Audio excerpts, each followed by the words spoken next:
Welcome, YouTube universe. Welcome back to Reading for Sunday, our series of videos that are about the readings for this upcoming Sunday. And today we're in the middle of Lent chapter 5, or week 5 of Lent.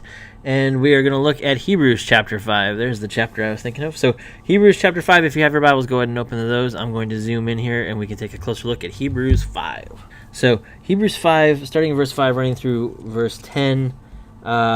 This is a fascinating passage that honestly is a little bit confusing for a bunch of different reasons. So also Christ did not exalt himself to be made a high priest, but was appointed one. And then we're going to get this language here. You are my son. You are a priest forever after the order of Melchizedek. This passage is going to be about priesthood, right? This has been coming.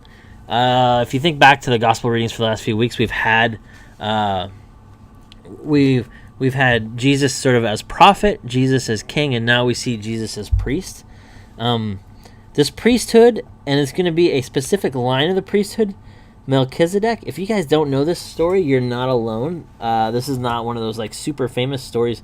And honestly, if we're being really serious and honest about this, this is not a story most of us would really know if it didn't show up again in this passage, because it gets taken on a whole nother level of meaning once the writer of Hebrews starts using it. Melchizedek meets Abraham, right? And Abraham has this meeting, and they exchange some things, and Abraham tithes to Melchizedek, and there's this promise that Melchizedek will have this sort of priesthood that goes on forever, and Jesus seems to be the fulfillment of that promise for the writer of Hebrews.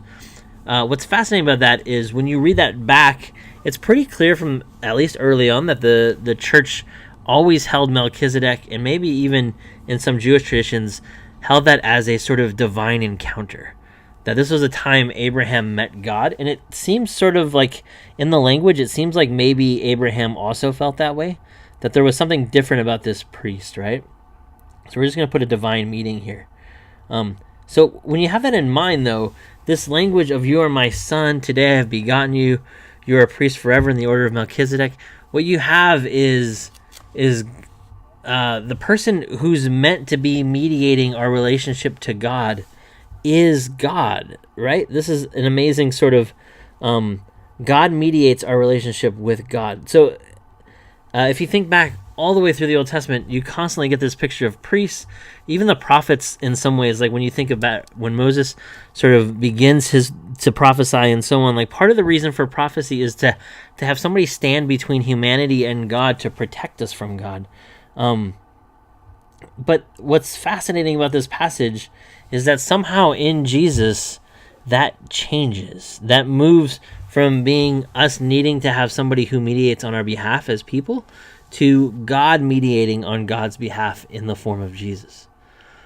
That's an amazing sort of promise, right? And it's this kind of new covenant sort of promise that we start to imagine, like, if we're going to have that new covenant promise, this is the sort of priest we're going to need, right? We're going to sort of need a priest who can mediate for us, but then also create in us the fulfillment of these promises in such a way that we don't need that constant mediation anymore, right? That there's a closeness to God and God's law that doesn't require this sort of mediation from one party to a distant third party. Right.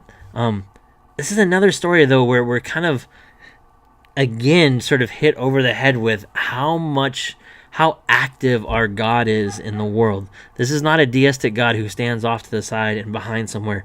This is a God who takes on human flesh, jumps into the midst of humanity, and serves as our priest, maybe even as far back as Abraham, if you read this passage that way. But for sure, from Jesus forward, this is what's happening. We have this amazing priest. It's a huge promise and something to sort of think about and sit with as we think about what it means to have somebody stand before us and offer us forgiveness of sins. All right, that's what we've got for today.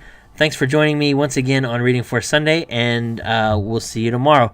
Remember, if you enjoy this, please go ahead and subscribe. That helps out a lot, and it lets other people see it easier. So I appreciate it, and we'll see you guys tomorrow.